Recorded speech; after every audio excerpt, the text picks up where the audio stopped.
નમસ્કાર દર્શક મિત્રો, જી ટીવી ગુજરાતી ન્યૂઝમાં આપનું હાર્દિક સ્વાગત છે। હવે જોઈશું સમાચાર વિગતવાર। અબોલ પક્ષીઓને વારે ખાખી। હજીરા પોલીસ અને જિંદગી જીવદયા ટ્રસ્ટ દ્વારા વગર મૂલ્યે પાણીના કુંડાનું વિતરણ। શહેરમાં ઉનાળાના પ્રારંભે તાપમાનનો પારો આસમાને પહોંચ્યો હોય ત્યારે આ ગરમીમાં માત્ર મનુષ્યો નહીં પરંતુ અબોલ પક્ષીઓ પણ ત્રાહિમામ પુકારી ઉઠ્યા છે। પક્ષીઓને પાણી માટે ભટકવું ન પડે એવા ઉમદા હેતુસર સુરતની હજીરા પોલીસ અને જિંદગી જીવદયા અભિયાન ટ્રસ્ટ દ્વારા લોકોને વિનામૂલ્યે પાણીના કુંડા વિતરણનો કાર્યક્રમ યોજાયો।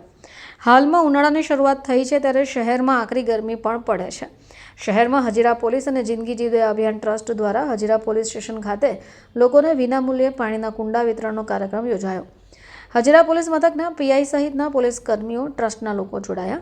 આ કાર્યક્રમમાં 400થી વધારે કુંડાનું વિતરણ લોકોને વિનામૂલ્યે કરાયું હતું।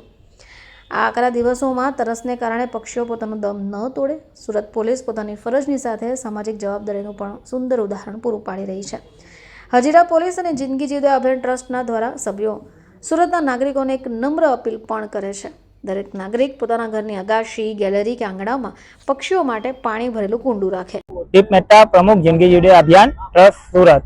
આજરોજ હજીરા પોલીસ તથા જિંદગી જીવદયા અભિયાન ટ્રસ્ટ દ્વારા જે ઉનાળાની ભર ઉનાળાની ગરમીમાં અબોલ પશુ પંખીઓને પાણી નથી મળી રહ્યું તે હેતુથી આજરોજ હજીરા પોલીસ સ્ટેશન ખાતે વિનામૂલ્યે પાણીના કુંડા વિતરણ કરવામાં આવ્યા હતા, જે અંદાજિત 300 થી 400 પાણીના કુંડા વિતરણ કરવામાં આવ્યા છે।